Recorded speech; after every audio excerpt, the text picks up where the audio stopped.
चलिए हेलो भाई, good morning. आज हम फिर पढ़ने वाले हैं परसेंटेज, और परसेंटेज में टाइप नंबर कितना पढ़ने वाले हैं 4। और क्या पढ़ेंगे, आय व्यय और क्या खर्च। आपका पहला क्वेश्चन है, कह रहा है किसी व्यक्ति का वेतन अगर 8100 रुपये से बढ़कर अगर 9000 रुपये हो जाता है तो उसके वेतन में वृद्धि ज्ञात कीजिए। तो मेरे भाई याद रखना है कि आय व्यय अगर खर्च दिया जाता है, अगर रुपया में दिया जाता है तो पहले तो छोटा कर लीजिए। छोटा कैसे करेंगे, अनुपातिक मान बना लेंगे। तो हम कर सकते हैं कि पहले 8100 रुपये कमाता था, अब वो कितना कमा रहा है 9000 रुपये, तो कितना का वृद्धि हुआ है, तो 2 को 0 यहां से कटा लीजिए। 9 81 और ये हो जाएगा 9 दाई में 90। पहले वो व्यक्ति अनुपातिक में 9 था, कितना हो गया अनुपातिक में 10 हो गया है। कितना का वृद्धि हुआ है 1 का, तो 1 का बटे में कितना हो जाएगा 9 अगुणे कितना 100। 11 से 1 बटा कितना 9%। ऑप्शन क्या हो जाएगा, डी हो जाएगी। नेक्स्ट क्वेश्चन चलते हैं। कह रहे कि एक महिला अगर 1000 रुपये प्रतिदिन कमा रही है, एक दिन की मजदूरी उसका 1000 रुपये है, अगर कुछ हफ्तों के बाद वह 1160 रुपये कमाती है तो उसकी कमाइयों में कितने की वृद्धि हुई है। तो ऐसे भी लग रहा है कि पहले वो कितना कमाती थी, 1000 रुपये कमाती थी, अब वो कुछ हफ्तों के बाद कितना रुपये कमा रही है, 1160 रुपये कमा रही है। अनुपातिक मान बना लीजिए, 0 से 0 कटा लीजिए। तो अनुपातिक मान अगर 100 मानते हैं, इसको 116 मानते हैं, तो पहले 100 था, अब वो कितना हो गया है 116 हो गया है। कितना का वृद्धि हुआ है, तो 100 से 116 16% की वृद्धि हो गई है। नेक्स्ट क्वेश्चन चलते हैं। कह रहे किसी कर्मचारी का वेतन पहले 50% बढ़ता है और उसके बाद 54% घट जाता है, तो उसके वेतन में प्रतिशत परिवर्तन का कुल प्रतिशत कितना था। तो सिंपल तरीके में एक फॉर्मूला होता है, ठीक ना। अगर ये 50 का वृद्धि करेगा तो हम लोग 50 प्लस कर देंगे, 54 का कमी करेगा तो -54 कर देंगे, और प्लस माइनस माइनस हो जाएगा। 50 गुणे कितना हो जाएगा, 54 बटे में कितना हो जाएगा 100 हो जाएगा। 50 दूनी का 100, ये कटेंगे तो 27 दूना का कितना हो गया 54 हो गया। तो हम कह सकते हैं कि -54 में से प्लस 50 कटाएंगे तो माइनस कितना हो जाएगा 4, और माइनस कितना होगा 27, कितना हो जाएगा -31। 31% की क्या हो जाएगी, कमी हो जाएगी। फॉर्मूला होता है कि x plus y plus xy बटे में कितना 100। नेक्स्ट क्वेश्चन आपका है, कह रहा है कि राम श्याम से 20% अधिक कमाता है। राम जो है आपका श्याम से कितना अधिक कमा रहा है, 20% अधिक कमा रहा है। कि श्याम का राम का मान कितना हो जाएगा 120, श्याम का मान कितना हो गया 100। कह रहे कि राम श्याम से 20% अधिक कमाता है, तो श्याम का वेतन राम के वेतन से कितना प्रतिशत कम है। तो ऐसे भी क्वेश्चन लग रहा है कि इसको अनुपातिक मान बनाएंगे तो छोटा हो जाएगा, तो डायरेक्ट बना लीजिए, 0 से 0 कटा लीजिए। ये 6 दूना का 12 और 5 दूना का कितना 10। तो हम बोलेंगे कि राम का जो अनुपातिक मान 6 है और श्याम का कितना है 5 है, इससे ये कितना ज्यादा है 1 ज्यादा है। तो 1 अब बटे में कितना हो जाएगा 6 गुणे 100, 3 दूना का 6 और 50 दूना का 100 हो जाएगी, यानी 50 बटे में कितना 3, 16 तिया 48। ऑप्शन क्या हो जाएगा, ए हो जाएगा। नेक्स्ट क्वेश्चन चलते हैं। कह रहा है कि रेणु अपनी आय का 20% बचाता है, यदि उसके व्यय में 20% की वृद्धि होती है और आय में 29 की वृद्धि हो जाती है, तो उसकी बचत में वृद्धि ज्ञात करें। तो आय बराबर क्या हो जाएगा, सबसे बेहतर तरीका आय बराबर खर्च प्लस क्या होता है, बचत होता है। तो अब ध्यान देना है, कह रहा है कि रेणु जो है अपनी आय का 20% बचाती है। ये बताइए कि प्रतिशत के रूप में 100 है, अगर वो 20% अगर बचाती है तो खर्च कितना करेगी 80 खर्च करेगी, 80 वो खर्च कर लेती है। छोटा अनुपातिक बना लीजिए, ये करेंगे तो 20 से कम 20 हो जाएगी, अब 20 चौक का कितना हो जाएगा 80, और खर्च प्लस बचत बराबर क्या हो जाता है आय, 4 और 1 5 हो गया। बस इतना काम कर लीजिए। अब जो कहता है वो गुणा कर दीजिए। क्या कह रहा है कि आय का 20% बचाती है, यदि उसके व्यय में 20% का वृद्धि, व्यय गुणा कर दीजिए 20% का वृद्धि तो गुणे 20। अब कह रहा है वृद्धि और आय में 29% का वृद्धि, तो 5 है, इसका गुणा कर दीजिएगा 29, डायरेक्ट बन जाएगी 29। तो उसके बचत में कितना का वृद्धि होगा, बचत नहीं मालूम है तो x का वृद्धि कर दीजिए। अब गुणा करेंगे तो 29 में 5 से गुणा करिए, कितना हो जाएगा 145 हो जाएगा ना 145, और ये 20 में 4 से गुणा करिए तो कितना हो जाएगा 80 हो जाएगी, और फिर प्लस कितना x हो जाएगी। अब इधर आएगा तो x बराबर क्या करेंगे 145 में 80 घटा दीजिए, कितना आएगा 65%। ऑप्शन क्या हो जाएगा, डी हो जाएगा। बहुत बढ़िया टिप याद रखिएगा। आय दिया गया है तो आय का हो गया 5, खर्च है 80, बचत हो गया 20, अनुपातिक में बनाएंगे तो 20 से कम 20 से 20 चौक 80, 4:1 हो गया। और फिर कह रहा है कि खर्च में 20 का वृद्धि कर दिया है तो 20 गुणा कर दिए। अब फिर कह रहा है कि दोनों का योग होगा किसके बराबर, आय का, तो 4 और 1 कितना हो गया 5, इसमें कितना का वृद्धि होता है 29 का। तो अगर आय में वृद्धि करेगा तो आय में गुणा कर दीजिए, बचत में वृद्धि तो बचत में गुणा, खर्च में वृद्धि तो खर्च में गुणा, और गुणा किया तो कितना 135 बराबर 80 प्लस कितना x बराबर कितना हो गया 65। नेक्स्ट क्वेश्चन चलते हैं। कह रहा है कि रेणु का व्यय उसकी बचत से 150% अधिक है। यदि उसकी आय में अगर 20% और की बचत में और बचत में 50% की वृद्धि होती है तो उसके व्यय में कितना प्रतिशत का वृद्धि होगी। तो फिर वही चीज आपका आय बराबर क्या हो जाएगा, आय बराबर हो जाएगा मेरे भाई खर्च प्लस कितना बचत। एक लाइन में बनाइए तो कहा जाए कि रेणु का जो व्यय है उसकी बचत से 150% क्या है अधिक है। तो हम कह सकते हैं कि अगर बचत 100 रुपया होगा तो उससे 150 वो अधिक होगा। तो 100 में 150 जोड़ेंगे तो कितना हो जाएगा, ये 250 हो जाएगी। छोटा कर लीजिएगा तो छोटा करेंगे तो 0 से 0 कट जाएगी, ये हो जाएगा 5 गुना के 10, ये हो जाएगा 25। अब ये देखिए आय बराबर होता है खर्च प्लस बचत, तो 5 और 2 कितना हो जाएगा 7 हो जाएगी, दोनों हो गया। आप क्या कह रहे हैं, तो उसकी आय में 20%, तो आय में कह रहा है कि 20% का वृद्धि तो गुणे 20 बन गया।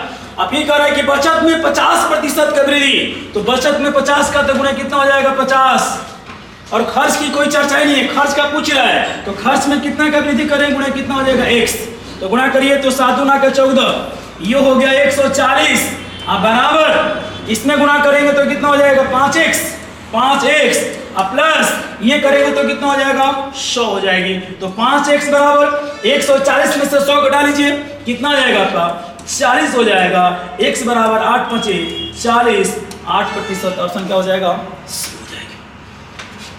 यानी हम कह सकते हैं कि आय बराबर खर्च प्लस बचत होती है, बचत से खर्च जो है 150 अधिक है तो बचत बराबर 100, इससे 150 अधिक है 200 हो गया। अनुपातिक बना लीजिए, इसको बनाएंगे तो 5 अनुपात कितना हो गया 2 हो गया। ये दोनों खर्च प्लस बचत किसके बराबर होगा, आय का। कह रहे कि खर्च में कितना का वृद्धि होता है नहीं मालूम है तो पूछ रहा है, तो खर्च में x का वृद्धि करा दिए। कह रहे कि बचत में 50 का वृद्धि होता है, 50 से गुणा करा दिए। और फिर कह रहे आय में 20% का वृद्धि होती है, गुणा कर x बराबर कितना हो गया, ये ऑप्शन क्या हो जाएगा सी हो जाएगी। 7 क्वेश्चन कह रहा है कि एक वस्तु का मूल्य 50% बढ़ जाता है, फिर 25% बढ़ जाता है और उसके बाद वो 45% घट जाता है, तो ये वस्तु का अंकित मूल्य 396 रुपए है। तो कह रहा है कि वस्तु का वास्तविक मूल्य क्या है। सिंपल तरीका है, नहीं मालूम है, वास्तविक मूल्य बराबर x, x पर कह रहे कितना का वृद्धि हो रहा है, तो 20% का वृद्धि होगा तो कह सकते हैं कि 120 बटा कितना हो जाएगा 100 हो जाएगी। और फिर वो 25 का वृद्धि हो जाता है, मतलब 125 बटा कितना हो जाएगा 100 हो जाएगा। और बाद में कह रहा है कि 45% क्या हो जाती है घट जाती है, तो घट जाने का मतलब है कि 100 में से 45 घटा दीजिए, कितना आएगा 55 हो जाएगा, बटे में कितना 100, और टोटल अंकित मूल्य कितना हो जाता है बराबर 396। कटा लीजिए, तो कटाएंगे मेरे भाई तो यहां से 0 से 0 कटा लीजिए, 0 से 0 ये भी कट गया। अब इसको कटाएंगे तो कितना होगा 25, अब 5 125 और 25 का कितना हो गया 100 हो जाएगी। तो ये ना 25 5 125, 25 का कितना हो गया 100 हो गया, और 11 5 55 हो जाएगा, और 20 5 कितना हो गया 100 हो जाएगी। और कटाइए, अब इसको कटाएंगे तो 6 दूना का 12 हो जाएगा, और 5 दूना का कितना हो जाएगा 10 हो जाएगी। और कुछ कटेगा एकदम कटेगा, ये कटाएंगे तो कितना होगा 5 चौका का 20 हो जाएगी। और कटा ले जाए, ये हो जाएगा 3 दूना का 6, और ये हो जाएगा 2 दूना के 4 हो जाएगी। ऊपर ऊपर कटा लेते हैं, ये कटाएंगे तो कितना होगा 3 से कटा रहे हैं, तो 3 है कम 3, 3 का 9, और 3 दूना का 6। फिर 11 से कटाएंगे तो 11 और 12 कितना 132 हो जाएगी। अब कितना होगा ये 5 दूना का 10 हो जाएगा, अब 10 चौका का 40 हो जाएगा, अब 12 चौका 48, 400 कितना हो गया 80 हो जाएगी। नेक्स्ट क्वेश्चन आपका है, कह रहा है कि धनुष अपनी बचत का 22% वृद्धाश्रम के लिए, बचत का 23% अनाथ आश्रम के लिए, और बचत का 24% चिकित्सा के लिए, ठीक ना, क्या करता है, फाउंडेशन को दान कर देता है। बचत के शेष राशि कितना रुपया है, इतना रुपया है, जमा करता है। तो धनुष का वेतन ज्ञात कीजिए, यदि वेतन कितना है 40% बचा हो। तो सबसे बढ़िया तरीका क्या करिए, 22% ये भी खर्च कर देता है, 23% ये भी खर्च कर देता है और 24% ये भी खर्च कर देता है। तो कुल कितना खर्च करता है, तो मेरे बोलेंगे तो 22, 24 और 23 जोड़ लीजिए, तो कितना हो जाएगा 3 2 5, ठीक ना, 3 2 5 5 और 69% क्या करता है, खर्च कर देता है। तो जब ये 100% में अगर 69% खर्च करेगा तो बचत कितना करेगा, 31% का बचत करेगा। इन हम कह सकते हैं कि एक्स का, फिर क्या कर रहा है कि यदि वेतन का कितना बचा रहा है 40%, तो एक्स का 40% का मतलब 40 कितना हो गया 100 हो जाएगी। आगुणे ये कितना बचत करता है, 69 तो खर्च कर दिया, बचत कितना का किया 31 का, तो 31 कितना हो गया 100, और रुपया में कितना है 9300। कटा लीजिए, ये कटाएंगे बाबू तो कट जाएगा, किससे कट जाएगा, 3 एकम 3 3 का 9, यानी 3 बार में कट जाएगी, 300 हो जाएगी, कोई दिक्कत। अब यहां से ये कटा लीजिए, 0 से 0 ये कट जाएगी, और ये कटाएंगे तो कितना हो जाएगा, अरे 2 दूना के 4, 5 दूना के 10, ऊपर पे कटा लीजिए, तो 15 दूना का 30, 150 हो गया। गुणा करिएगा तो 15 5 75 पर एगो 0 2 गो 0 ही हो जाएगा, यानी 75 पर को 0 हो जाएगी, 3 गो 0, ऑप्शन क्या हो जाएगा, ए हो जाएगी।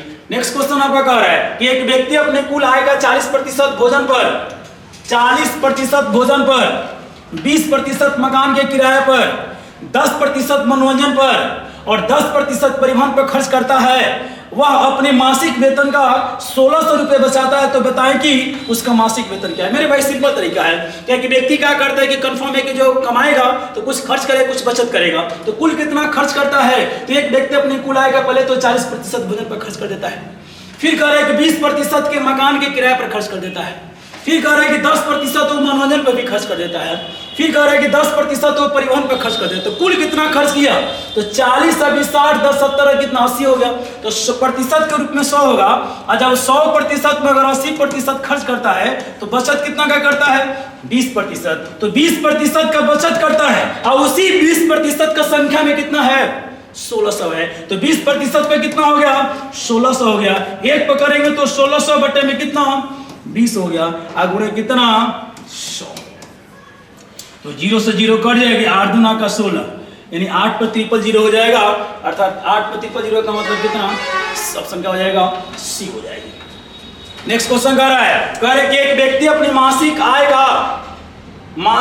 का 13,500 मासिक आय का 13,500 रुपए थी। यदि उसकी व्यय, यानी व्यय कितना आपका है, व्यय उसका कितना है 9,000 रुपये, वो व्यक्ति कह रहा है कि 13,500 रुपया कमाता है और 9,000 रुपये क्या करता है वो खर्च कर देता है, तो बचत कितना का करेगा, तो 13,500 में से 9,000 घटा दीजिए, बचत कितना का करेगा 4500 का क्या करेगा बचत करेगा, ठीक ना। अब क्या कर रहा है, बचत करता है, अगले वर्ष उसकी आय 14% क्या हो जाती है, बढ़ जाती है, उस व्यय उसका व्यय 7% बढ़ गया, तो उसकी बचत में कितने प्रतिशत की वृद्धि होगा। तो पहले बाबू तो क्या करें कि आय बराबर क्या होता है, खर्च होता है, और प्लस क्या होता है बचत होता है, खर्च प्लस क्या हो जाएगा बचत हो जाएगा।